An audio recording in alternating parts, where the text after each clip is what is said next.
El tema del cual vamos a hablar esta mañana es acerca de la segunda venida de Cristo en majestad y gloria. Ese es un tema sumamente amplio, sumamente profundo y obviamente dentro del cristianismo en general hay diferentes conceptos y de eso vamos a hablar, pero no podemos abarcarlo todo porque el tiempo no da. Vamos a ver un solo aspecto, la certeza de que Cristo viene en majestad y gloria. ¿Por qué digo esto yo? Porque mire, hay muchos cristianos que ni se plantea siquiera acerca de la segunda venida de Cristo a la tierra. Estos cristianos van a la iglesia, estudian la Biblia, pero ni siquiera piensan ni se plantean que Cristo Jesús dice en su palabra que va a venir a la tierra por segunda vez, con majestad y gloria, con todos sus ángeles, con todo su poder, a ponerle punto final a este mundo de pecado. Ni lo piensan, no se lo plantean. Sin embargo, vamos a encontrar que, yo no sé si ustedes han logrado hablar con gente conocida de ustedes y han escuchado su respuesta. Yo he tenido la oportunidad de hablar con distintas personas y me encuentro con personas que son cristianas, que van a la iglesia y no piensan que Cristo va a venir algún día, ¿no? Nunca lo escuché, recién me estoy enterando por ti, me dice. Yo no sé si ustedes han experimentado eso. Por otro lado, van a encontrar millones de personas que sí practican el cristianismo, pero ellos no llegan a creer. Ellos creen su palabra, estudian la palabra, pero no llegan a creer, es decir, dentro de su razonamiento, dentro de sus pensamientos, ellos no conciben la idea de que Cristo venga desde el cielo a la tierra. Esta gente piensa que el Señor creó a este mundo, nos creó a nosotros y nos dejó solo por la eternidad. Que nos arregláramos nosotros solos nuestra vida con nuestros problemas que nosotros estamos enfrentando aquí. Y eso no es así. Y lo vamos a ver más adelante.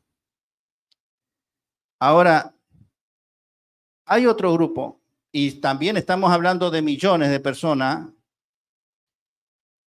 donde ellos creen fervientemente en la segunda venida de Cristo, pero escuche bien este detalle, que Cristo viene en dos etapas. Y ahí tenemos otro problema. La primera etapa, Cristo viene en secreto. De hecho, hay una denominación, no sé cómo llamarla, si es cristiana o no, que dice que Cristo vino en el 1914, pero vino en forma espiritual, vino como un espíritu, está aquí en la tierra y no lo vemos porque es un espíritu. Y ellos creen en eso, que vino en el 1914. Pero hay otros cristianos que dicen que va a venir, que todavía no ha venido, pero va a venir muy pronto en dos fases, en dos etapas. La primera etapa es en secreto. Nadie se va a enterar que viene Cristo. ¿Y qué va a hacer que viene Cristo en secreto? Porque va a raptar a la iglesia en secreto. Y se las va a llevar al cielo por 7 años. Y después que terminen esos 7 años en el cielo, se viene otra vez. Pero escuche esto. La iglesia raptada en secreto se va para el cielo. Y los que no creyeron tienen 7 años aquí en la tierra para arrepentirse. Y luego que terminan los 7 años, regresa Cristo con los salvos y los otros que sí se arrepintieron, entonces va a empezar aquí en esta tierra el milenio de paz. Yo no sé qué Biblia leen ellos porque se están saltando una cantidad de acontecimientos y de versículos bíblicos donde demuestra claramente que eso es una falsa teoría, es una trampa del enemigo. Y yo les voy a demostrar aquí, por lo menos, escuche bien esto. Apocalipsis 7, del 1 al 4, si ustedes quieren lo pueden leer, nos habla de que antes de que se suelten los vientos, Dios tiene que sellar a los siervos de Dios que estén vivos. Los tiene que sellar en su frente para salvación eterna. Pero una vez que termine el sellamiento, se sueltan los vientos. ¿Y qué es soltar los vientos? Se forma la tremenda tribulación donde comienzan a caer las 7 plagas postreras. Y la séptima plaga, escuche bien esto, la séptima plaga prácticamente destruye a la tierra. O sea, no la llega a destruir, pero se produce un tremendo terremoto de proporciones mundiales donde desaparecen islas, montañas y las costas desaparecen. Aparte de eso, van a caer granizos del cielo, no piedritas chiquiticas así como que le hacen un huequito ahí al carro, le hacen y dañan los carros, rompen los vidrios, las cosechas las terminan, los árboles les quiebra la rama. No piedritas chiquiticas así, más pequeñas que un huevo. No, son piedras de 40 kilos que van a caer. Y no una sola, una por aquí, otra por allá, no. Millones de piedras que van a caer. Y todo lo que usted ve, edificios, puentes, carreteras, árboles, todo eso queda pero completamente destruido. Les pregunto a ustedes, ¿les parece razonable que después de esos 7, después que caiga esa séptima plaga y pasen los 7 años en el cielo, venga Cristo aquí a la tierra y a formar un milenio de paz con un mundo completamente desolado y vacío? ¿Se dan cuenta que no hay coherencia allí? ¿Ve? Entonces, hay que tener en cuenta esos detalles, o sea, no solamente mirar el versículo allí nada más y prescindir del contexto. Hay que mirar el contexto también. ¿Qué es lo que pasa? Por ejemplo,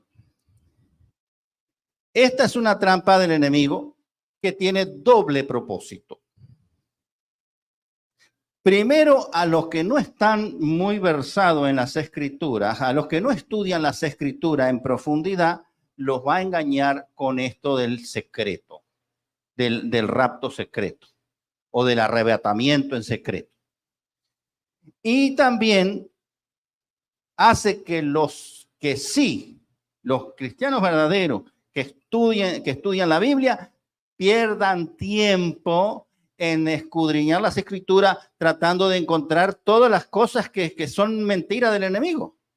Y entonces lo que hace el enemigo con ese doble propósito, engaña a un grupo y al otro lo tiene entretenido buscando ahí versículos, mira, esto no se cumple, esto sí se cumple, esto no. Y entonces la preparación personal que cada uno de nosotros debemos tener para la eternidad queda hecha a un lado. ¿Ve? Y entonces el enemigo está buscando justamente ir introduciendo dentro del cristianismo falsas doctrinas.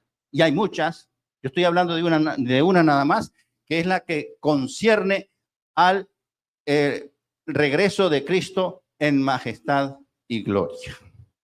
Aquí les voy a leer una cita de Ellen G. White en el libro Maranata.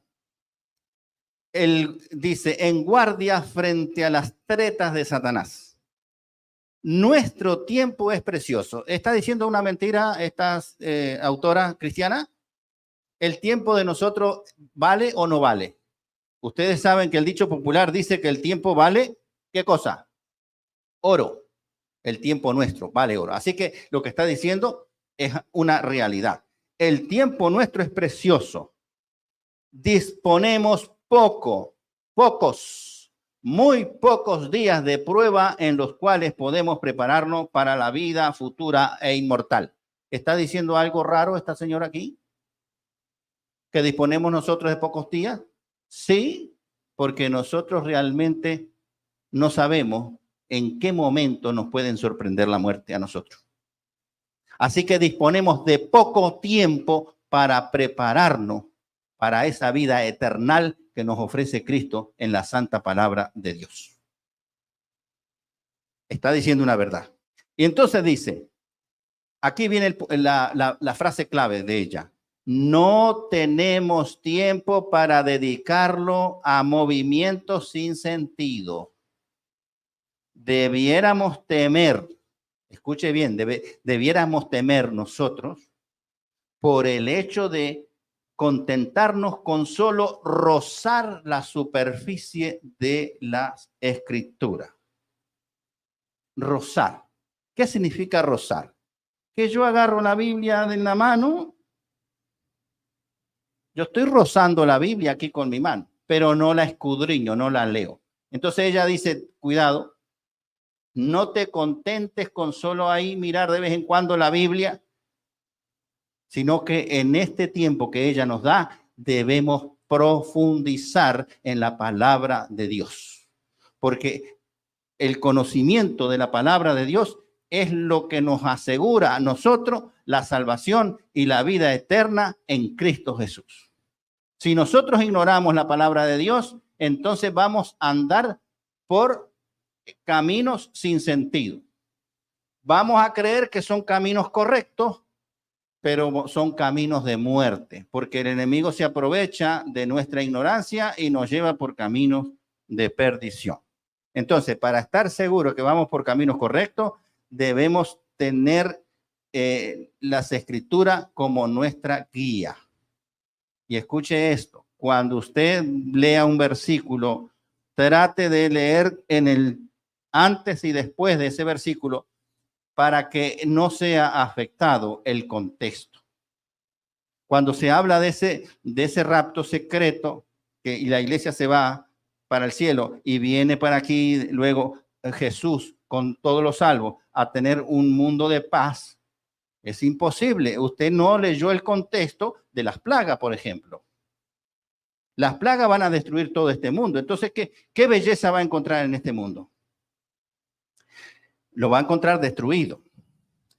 Ok, vamos a seguir adelante.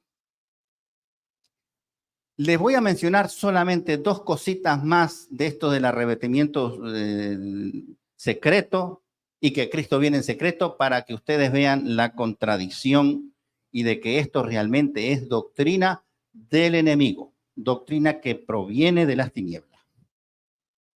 ¿Cuántos aquí conocen la profecía de Daniel, que se encuentra en el capítulo 9, versículo 24 al 27, que se llama la profecía de las 70 semanas? ¿Cuántos la conocen? Bueno, fíjese que la profecía de las 70 semanas comienza.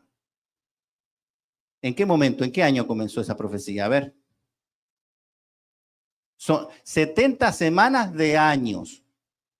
Porque no son 70 semanas de días, son 70 semanas de años.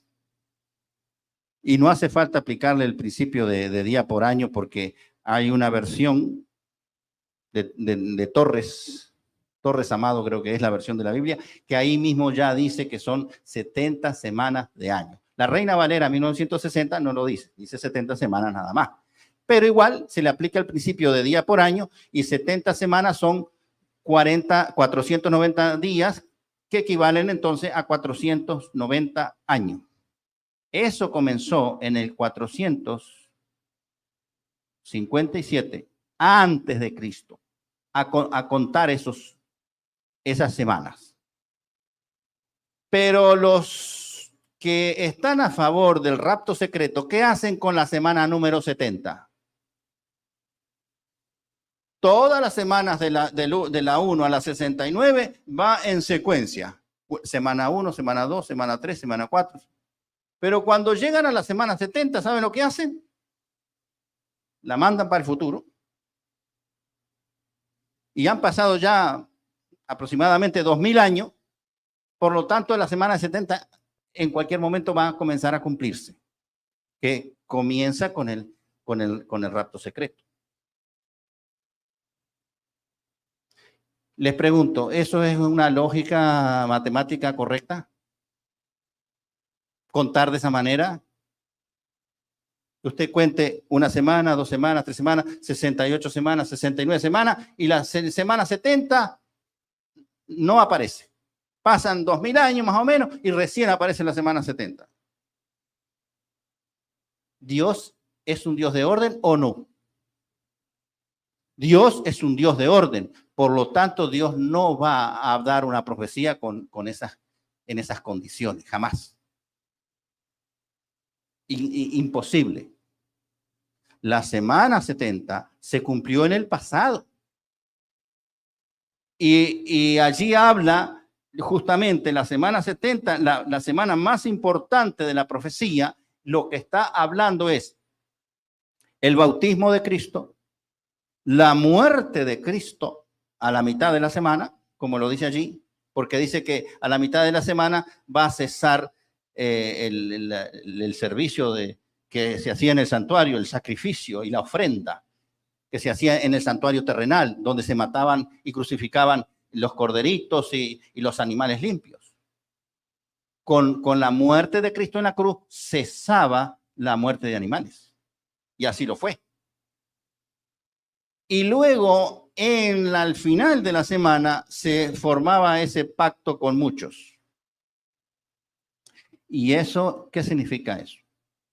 Que el pueblo judío, porque si ustedes leen bien esa profecía de las 70 semanas era un tiempo, el último tiempo que Dios le daba al pueblo judío para que el pueblo judío volviera a los caminos de Dios y cuando el Mesías viniera lo pudieran reconocer y entonces el pueblo de Dios el pueblo judío seguía siendo el pueblo escogido de Dios.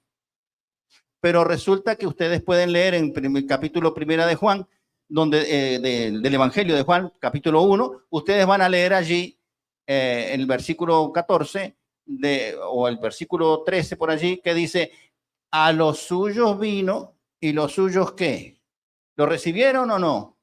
No lo recibieron. O sea que vino el Mesías, vino Cristo y el pueblo de Dios no reconoció a su propio Mesías. Y encima lo sacrifican.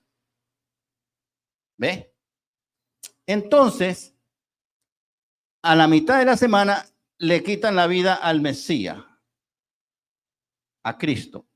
Y al final de la semana, la muerte de Esteban, el primer mártir cristiano, es donde allí Dios le da el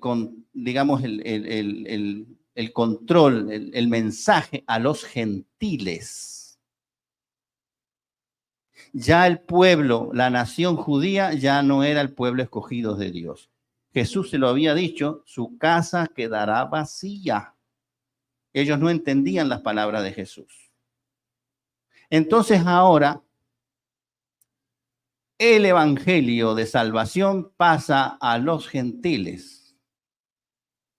Y ahí estaba Pablo cuando estaban martirizando a Esteban, apedreándolo a Esteban, ahí estaba Pablo.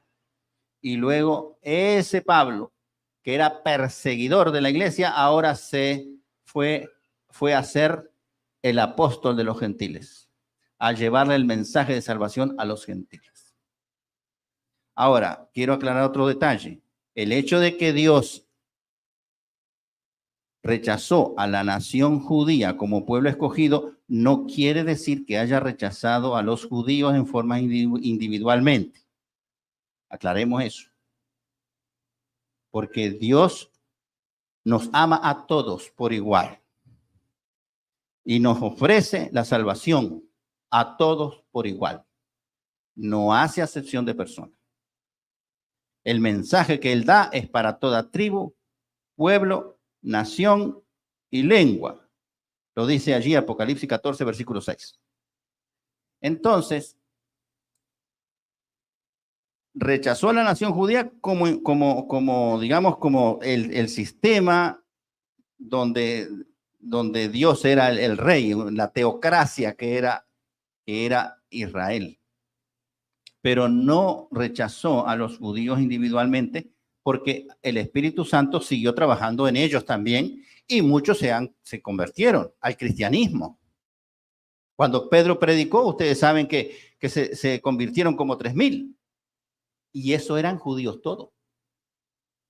¿Ve? Así que debemos entender bien la profecía de las 70 semanas para tener claro que la semana 70 se cumplió en el pasado, no se va a cumplir en el futuro. Y además otra cosa. Eso de predicar en secreto, ustedes saben que Jesús en ningún momento predicó él en secreto, habló en secreto. Él no tenía dos doctrinas, una para los de afuera y otra para los de adentro, que eran sus 12 discípulos. No, él habló siempre en público, él habló siempre de día. Y no importaba si habían fariseos, si habían del Sanedrín, allí los sacerdotes del Sanedrín, que siempre le estaban poniéndole trampas y cosas a Jesús. Él siempre predicó y habló en público. ¿Cómo esta teoría viene a decir que viene Jesús en secreto y se va a raptar la iglesia en secreto? ¿Quién hace las cosas en secreto? ¿Quién? El enemigo de Dios sí hace las cosas en secreto. Él tira la piedra y esconde la mano para que no lo vean. Y hace que le echen las culpas después a Dios. Él sí hace las cosas en secreto. Entonces, ¿qué es lo que está haciendo el enemigo aquí? Tratando de ponerle característica de él mismo a Jesús. Eso es lo que está haciendo el enemigo. ¿Cómo lo llama al enemigo Juan 8:44? Juan 8:44, a ver si lo puedes poner en pantalla. ¿Cómo lo llama Dios al enemigo? Juan 8:44. El padre de la mentira. Dice, mira, vosotros sois de vuestro padre el diablo y los deseos de vuestro padre queréis hacer. Él ha sido homicida desde el principio y no ha permanecido en la verdad, porque no hay verdad en él. Cuando habla mentira, de lo suyo habla, porque es mentiroso y padre de mentira. Entonces, el enemigo quiere ponerle a Jesús sus características.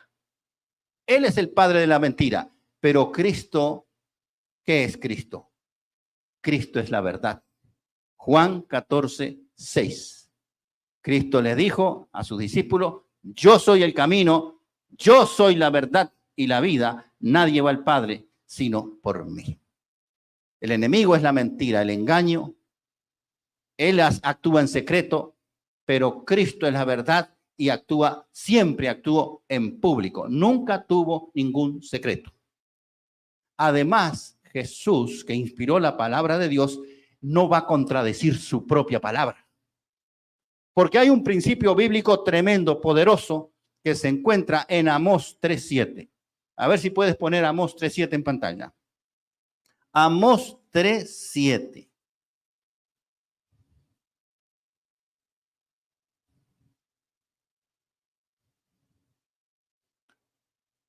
Porque no hará nada Yahvé o Jehová o Adonai o el Eterno, el Señor, sin que revele su secreto a sus siervos, los profetas. Qué Dios maravilloso tenemos nosotros. Dios va a hacer algo y lo anuncia primero, se lo dice a los profetas y le dice a los profetas, ve y díselo al mundo. Solamente empiecen leyendo el libro de Apocalipsis y ahí habla la revelación de Jesucristo que Dios le dio y que se lo dio al ángel.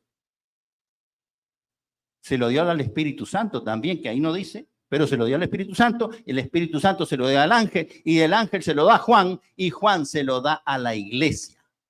Y dice, para que la iglesia se prepare, porque estas cosas que están ahí en el libro de Apocalipsis pronto van a suceder. Y entonces alguno dice, bueno, pero el versículo 1 de Apocalipsis no habla del Espíritu Santo. Dice Dios, dice el Hijo, dice el ángel, dice Juan y dice la iglesia. Y el Espíritu Santo no dice. Ah, sí, es verdad, no dice. Pero si usted lee las cartas a las iglesias, dice, el que tiene oído, oiga lo que dice el Espíritu. Así que el Espíritu Santo también está involucrado en esa revelación de Jesucristo. Ahí lo está diciendo, Cristo se revela antes de que suceda. Y Cristo no va a contradecir ese principio. Así que Él jamás va a venir en secreto. Si él quería venir en secreto, Él hubiese dicho, hubiese mandado al profeta para que anunciara al pueblo, voy a venir en secreto. Lo que sí dice el Señor es que Él va a venir, pero no dice el día y la hora. Esa es otra cosa distinta, pero no va a venir en secreto. Además, la venida de Cristo es en una sola etapa, no en dos etapas, una en secreto y luego la otra en majestad y gloria. No, Señor, la venida de Cristo es en una sola etapa y esa etapa la que la Biblia lo describe. La Sagrada Escritura, para aquellos que no creen que Cristo viene en majestad y gloria, ahora vamos a entrar a la parte de la Biblia donde la Biblia confirma y afirma que Cristo viene en majestad y gloria, con todo el poder, con todos los ángeles y sin tener nada que ver con el pecado. Por eso se mantiene en los aires. Y cuando resucitan los muertos y los vivos son transformados en un abrir y cerrar de ojos, son arrebatados, sí, a la vista de todo el mundo para alcanzar a Jesús en el aire. Pero esa es su segunda venida en majestad y gloria y no es en secreto. Así que, hermanos, los que están aquí, los que están en las redes sociales y los que van a escuchar después, creas o no creas que la Biblia es palabra de Dios, porque mucha gente dice que bueno, la Biblia está escrita por hombre. Como diciendo que lo que está escrito en la Biblia es discutible, que no es tanto sagrado. Pues le voy a decir una cosa a esa gente que piensa así. Creas o no creas que la Biblia es palabra de Dios, Cristo viene en majestad y gloria. Creas o no creas en todas las promesas que anuncian la venida del Señor, Cristo va a venir. Te prepares o ignores tu preparación para este magno evento, Cristo va a venir en majestad y gloria. Critiques o no critiques a las personas que amamos su venida y nos preparamos y venimos aquí a adorar y glorificar el nombre de Dios en su día santo. El día que Él estableció para la adoración y que es uno de sus mandamientos. Cuando Él dice, si me amáis, guardad mis mandamientos, y este es uno de los mandamientos. Y aquí estamos cumpliendo sus mandamientos. La paciencia de los santos, dice allí Apocalipsis 14:12, son aquellos que tienen ¿qué? La fe de Jesús y guardan los mandamientos de Dios. Así que mucho cuidado con eso. Entonces, estas personas que critican, Cristo va a venir. Y si tú eres una de esas personas que dicen, yo lo he escuchado de muchos que me lo han dicho, ustedes llevan años proclamando que el Señor viene y aún no ha venido. Y a pesar de lo que digas a favor o en contra de la venida de Cristo, Cristo va a venir en majestad y gloria.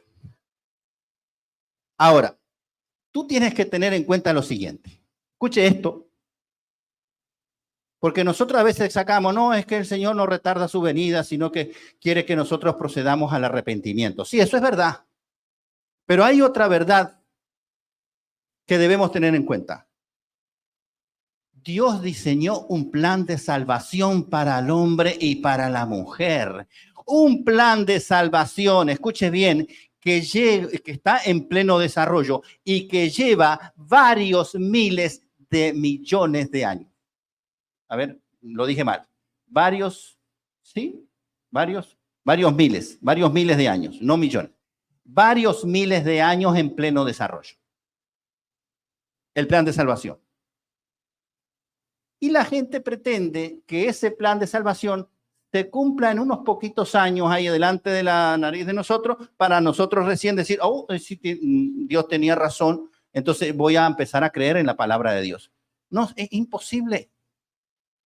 Imposible que en poquitos años de nuestra vida se cumple todo un plan de salvación que ya lleva por lo menos 6.000 años en pleno desarrollo.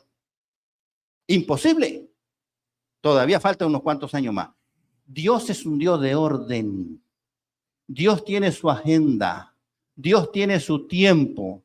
Lee Gálatas 4:4. Por favor, ponlo allí. Gálatas 4:4. Llegado el cumplimiento del tiempo. ¿De qué tiempo? Del plan de salvación que Dios trazó antes de crear este mundo. Cuando llegó el cumplimiento del tiempo, entonces mandó en la primera venida a Cristo Jesús, nuestro Señor, para que Él se encarnara y tomara en la misma condición humana que nosotros. Por eso hoy Cristo Jesús tiene su doble naturaleza, es divino y es humano. ¿Cuándo lo hizo? Cuando llegó el cumplimiento del tiempo. Eso nos está diciendo que Dios tiene todo programado, todo cronometrado. Si leemos Juan 17:1, vamos a leer que allí está orando Jesús y le dice al Padre, ha llegado mi hora. Otro detalle más que nos indica que Dios tiene control de su tiempo, no de nuestro tiempo. Bueno, Él tiene control de nuestro tiempo, pero quiero decir que Él tiene control del tiempo del plan de salvación. Y nosotros aparecemos en la historia y queremos que en nuestra historia se cumpla todo. Cuando un plan de salvación, como Él lo diseñó, ya lleva 6.000 años. ¿Podemos meter 6.000 años en 50 años, en 40 años, en 10 años? No podemos. Por eso Él nos provee de un elemento que se llama fe, para que nosotros la ejerzamos, para que nosotros creamos, primero, que lo que tenemos en nuestras manos, esto, es palabra de Dios, es palabra sagrada de Dios. Y después nosotros humildemente, entonces, creer en lo que Dios dice y obedecerlo, porque no es solo creerlo, sino es obedecerlo. Y finalmente ponerlo en práctica en nuestras vidas. Tanto el Antiguo Testamento como el Nuevo Testamento, hermanos, Antiguo Testamento y Nuevo Testamento hablan de la segunda venida de Cristo en majestad y gloria. Porque hay muchos cristianos que dicen, yo soy del Antiguo Testamento. Y hablan de Jehová y solamente Jehová, que Jehová es el único nombre que tiene Dios. Y no es así. Primero que está mal traducido. No se debería poner Jehová, sino Yahweh o Yahvé, Adonai o el Eterno. Pero no Jehová, porque en el hebreo no hay J. Bueno, pero no importa. Entonces ellos se basan solamente en el Antiguo Testamento y a Cristo lo hacen a un lado. Y no saben que ese Jehová, en algunos casos del Antiguo Testamento, se está refiriendo a Cristo Jesús. Y en otros momentos se refiere al Espíritu Santo. Porque ellos también al Espíritu Santo dicen que es un soplo, una fuerza activa ahí que no es una persona, que no es la tercera persona de la divinidad. Y hay otros cristianos que dicen, bueno, yo soy del Nuevo Testamento. Entonces ignoran el Antiguo. Hermanos, Antiguo y Nuevo Testamento está representado por la espada de doble filo, que es la palabra de Dios. ¿Ves? El Antiguo y el Nuevo Testamento están representados por los dos testigos que aparecen allí en Apocalipsis. Por lo tanto, Antiguo y Nuevo Testamento son palabra de Dios y ambos son válidos. Les voy a leer aquí unos versículos del Antiguo Testamento para que ustedes vean cómo ya en el Antiguo Testamento se estaba hablando de la segunda venida de Cristo en majestad y gloria. Y vamos a comenzar aquí a leer una cantidad de versículos. El primero se encuentra en Job, capítulo 19, versículo 25 al 27. Job 19, versículo 25 al 27. Y dice así: yo sé que mi Redentor vive y al fin se levantará sobre el polvo, y después de deshecha esta mi piel, en mi carne he de ver a Dios, el cual veré por mí mismo, y mis ojos lo verán y no otro.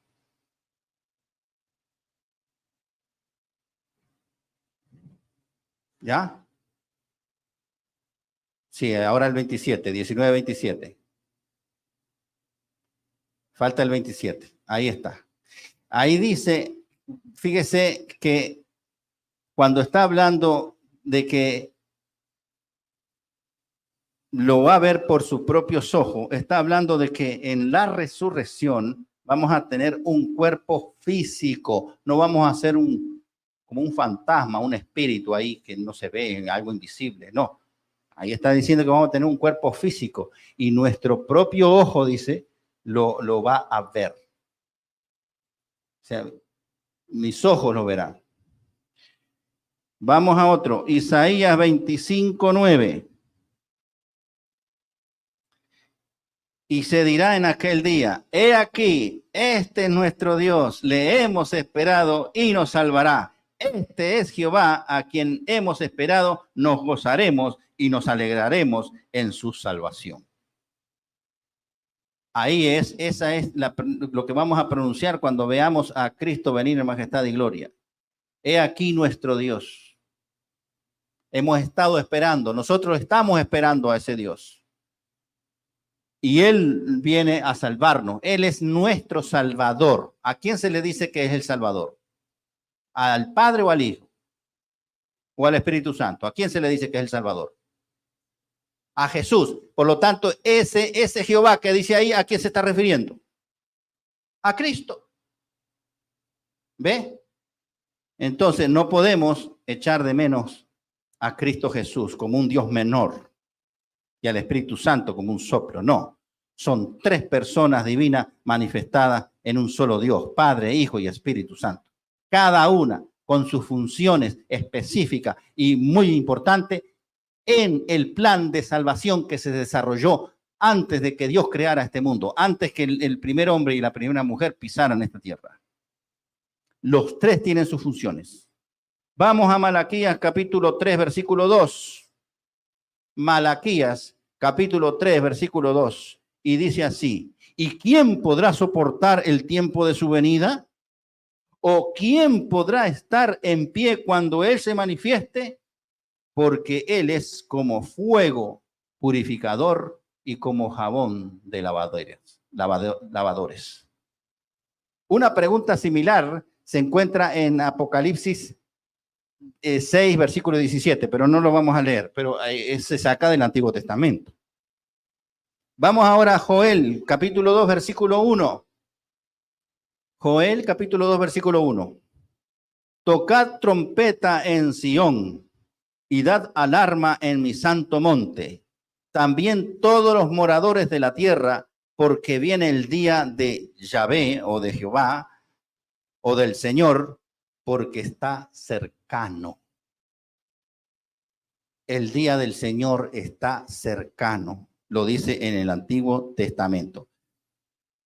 En Juan que fue la lectura bíblica de capítulo 14, versículo del 1 al 3, pero vamos a leer solamente el 3, donde dice, y si me fuere y os preparare lugar, Juan capítulo 14, versículo 3, y si me fuere y os preparare lugar, vendré otra vez y os tomaré a mí mismo para que donde yo estoy, vosotros también estéis. Son las promesas del Señor, los lugares de la Biblia donde habla específicamente que Cristo un día que no sabemos, porque el día y la hora en que el Señor va a venir no lo reveló, es de conocimiento divino, no es de conocimiento humano, pero Él va a venir. No sabemos el día, pero Él va a venir. Vamos ahora a saltarnos al libro de Hebreos, capítulo 9, versículo 28. Hebreos, capítulo 9, versículo 28, que dice lo siguiente. Así también Cristo fue ofrecido una sola vez para llevar los pecados de muchos y aparecerá por segunda vez sin relación con el pecado para salvar a los que le esperan. Ahí lo está diciendo claramente que Él va a venir por segunda vez. Vamos al libro de Hechos de los Apóstoles, capítulo 1, versículos 10 y 11. Hechos. Allí le digo el entorno, el contexto. Jesús, frente a una multitud de unas 500 personas, comienza a elevarse del suelo hacia arriba. Y luego lo agarra una nube. Él se estaba ascendiendo, se estaba yendo.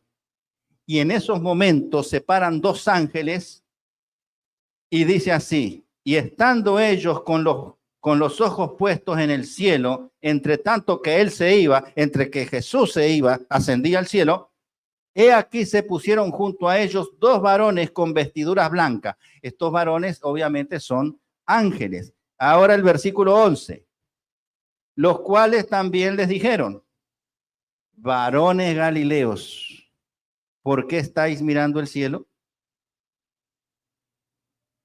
Este mismo Jesús que ha sido tomado de vosotros al cielo, así vendrá como la habéis visto ir al cielo. Ahí está la promesa dicha por los ángeles. Vamos a Mateo ahora, 24. Mateo 24, Mateo capítulo 24, versículos 30 y 31. Entonces aparecerá la señal del Hijo del Hombre en el cielo, y entonces lamentarán todas las tribus de la tierra y verán al Hijo del Hombre viniendo sobre las nubes del cielo con poder y gran gloria. Versículo el que sigue, el 31.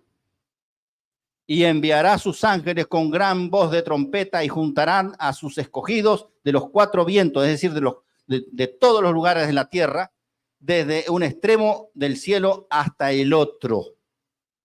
Ahora, qué interesante que el versículo 30 de Mateo 24 dice, y lamentarán todas las tribus de la tierra. ¿Por qué van a lamentar? Porque recién allí se van a dar cuenta que la venida de Cristo era verdad.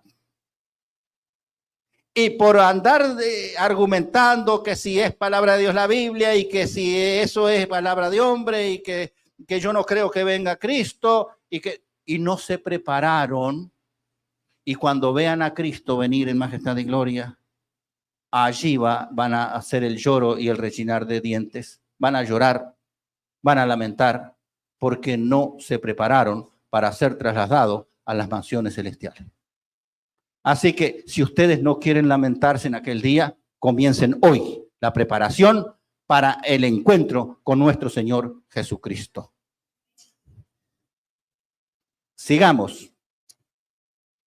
En el mismo momento que Cristo fue llevado, acuérdense que Cristo va al monte de los olivos y allí fue apresado y luego lo llevan bien temprano en la mañana al Sanedrín.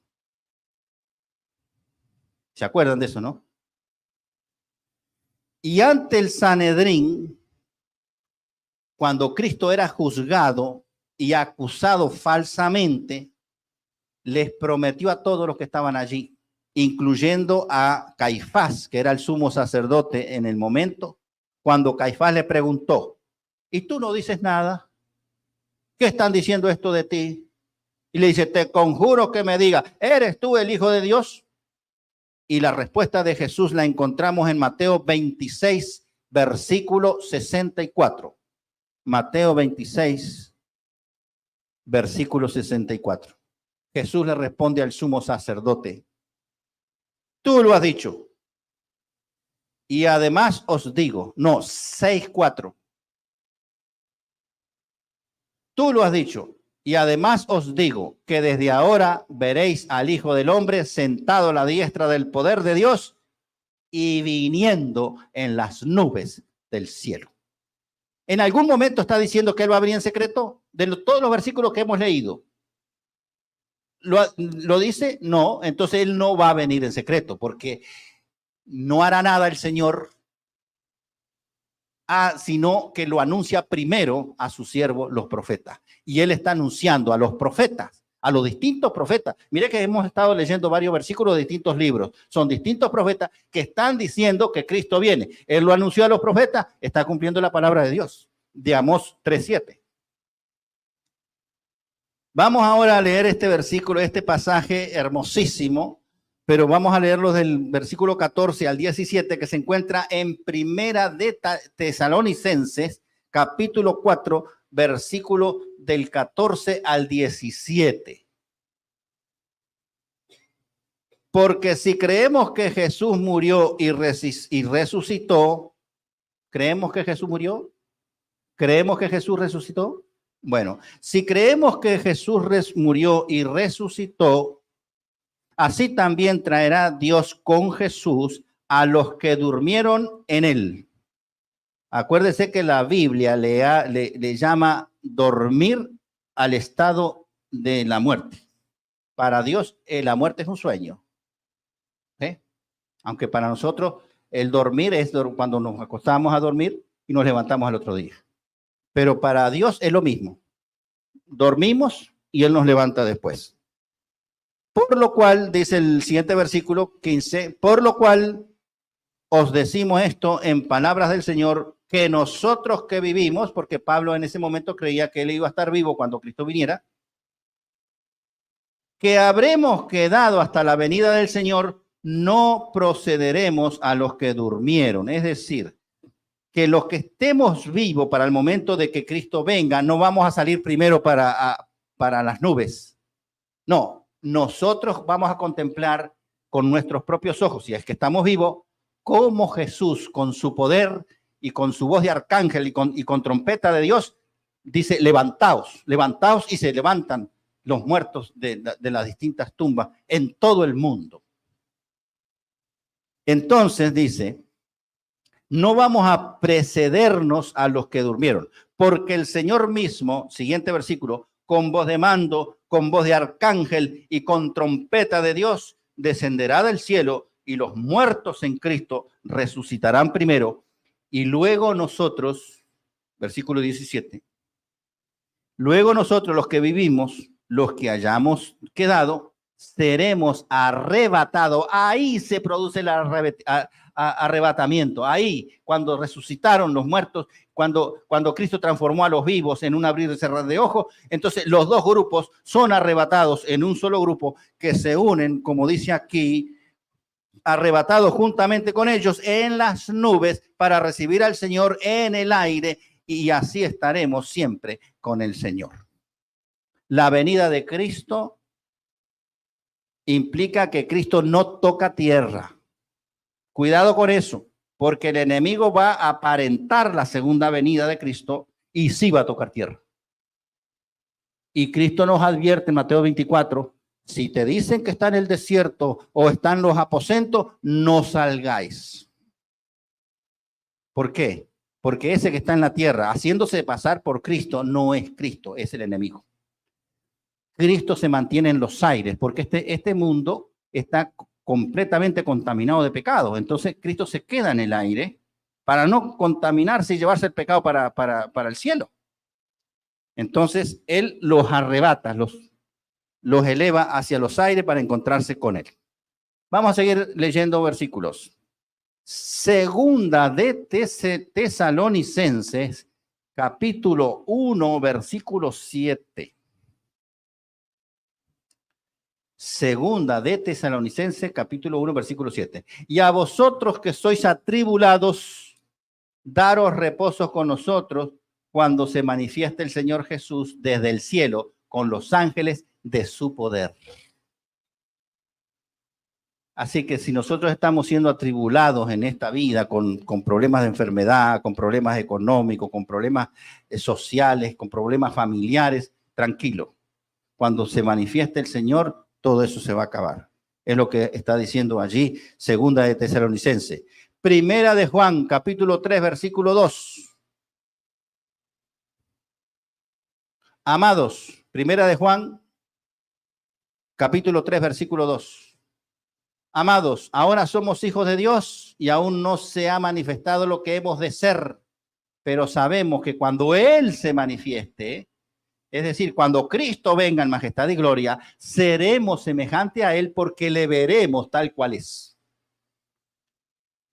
Nuestro cuerpo en estos momentos es un cuerpo que tiene naturaleza pecaminosa. Por eso nosotros nos enfermamos, por eso envejecemos y finalmente morimos.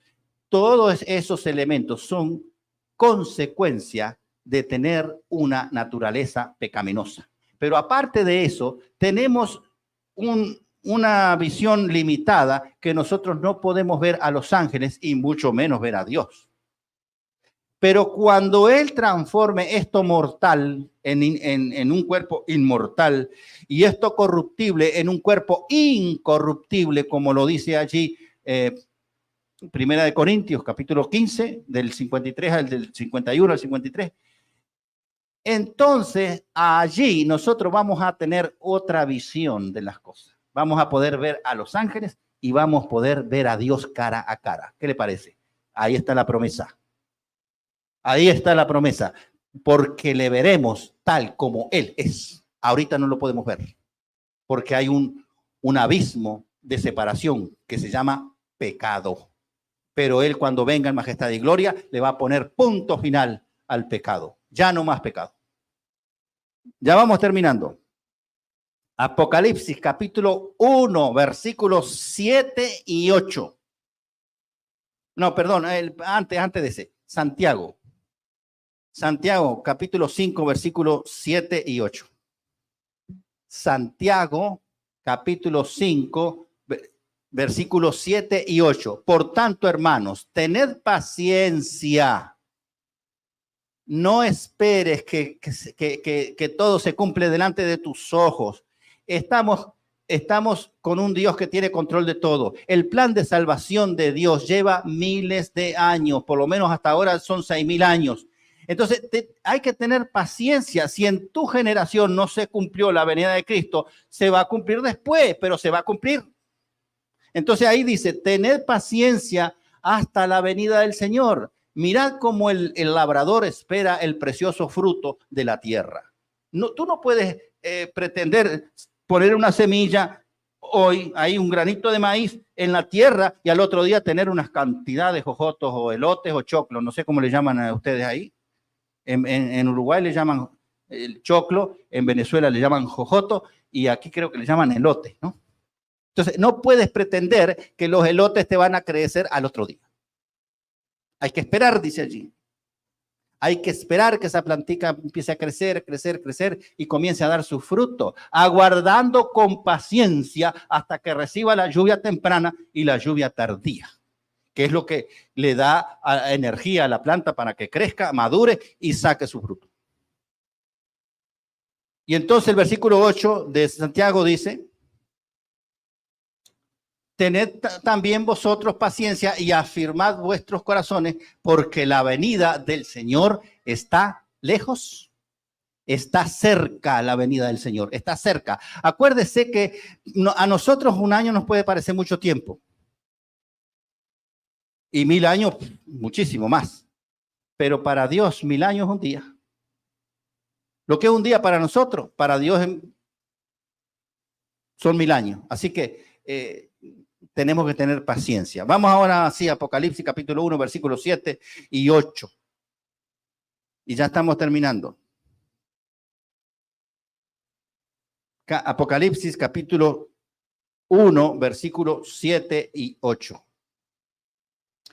He aquí viene con las nubes de los cielos y todo ojo le verá. ¿Ve? ¿Eso significa que viene en secreto?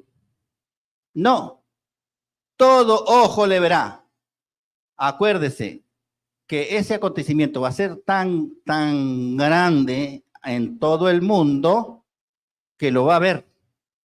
Por eso Mateo dice que algunos estarán durmiendo y lo van a ver, y el otro va a estar cosechando en el campo y lo va a ver. Y digo, pero ¿cómo puede ser que esté cosechando y entonces viene de noche o viene de día? Es que mientras es de día aquí, en la otra parte del mundo es de noche. Lea Mateo 24 y va a ver que allí dice que están en el campo ahí, y uno será tomado y el otro dejado, y el otro que está durmiendo, va a estar durmiendo. ¿Cómo es eso? Porque obviamente son distintas partes del mundo y de distintos lugares. En un lugar va a ser día y en otro noche. Mientras nosotros estamos adorando a Dios aquí, otra gente está durmiendo porque es de noche. Así es. Entonces, he aquí que viene con las nubes y todo ojo le verá, y los que le traspasaron y todos los linajes de la tierra harán lamentación por él. Sí, amén. Aquí vuelve a repetir que van a haber muchos que van a lamentar porque no se prepararon en vida. Así que la preparación es ahora. El tiempo que el Señor nos da es nuestra vida. Los años que nos queda por vivir por delante, esa es nuestra preparación. Así que comience hoy para que no se pierda la traslación a las mansiones celestiales, como dice allí Juan, capítulo 14, versículo 3. Ahora el versículo 8 de Apocalipsis, capítulo 1, versículo 8. ¿Qué dice? Yo soy el alfa y la omega, principio y fin, dice el Señor, el que es y que era y que ha de venir. El Señor viene, hermanos, el Todopoderoso. Vamos a leer un versículo más, dos versículos más. Dos versículos más. Apocalipsis 22, 12. Apocalipsis 22, 12. He aquí yo vengo pronto y mi galardón conmigo para recompensar a cada uno según sea su obra. Y vamos a terminar con el versículo 20 del capítulo 22, que dice, el que da testimonio de estas cosas, y es, ¿quién da testimonio de Apocalipsis? ¿Quién es el testigo fiel del Apocalipsis? Cristo. Entonces, el que da testimonio de estas cosas dice, ciertamente vengo en breve. Amén. Sí, ven, Señor Jesús. Hermanos, los que están aquí, los que nos están viendo por las redes sociales, he leído una cantidad de versículos bíblicos. Han escuchado mi voz, pero no son mis palabras, son palabras de Dios lo que yo leí, donde enfatiza una y otra vez que Cristo va a venir en majestad y gloria, una sola segunda venida, no que en dos fases, en secreto y no secreto, no, Señor, en Jesús no hay secreto. Cuando Cristo venga, todo ojo lo va a ver. Él viene en majestad y gloria, con todo el poder, con todos los ángeles, a ponerle punto final a este mundo. Y este mundo, escuche hermano, otro de los detalles que digo, pero esto es...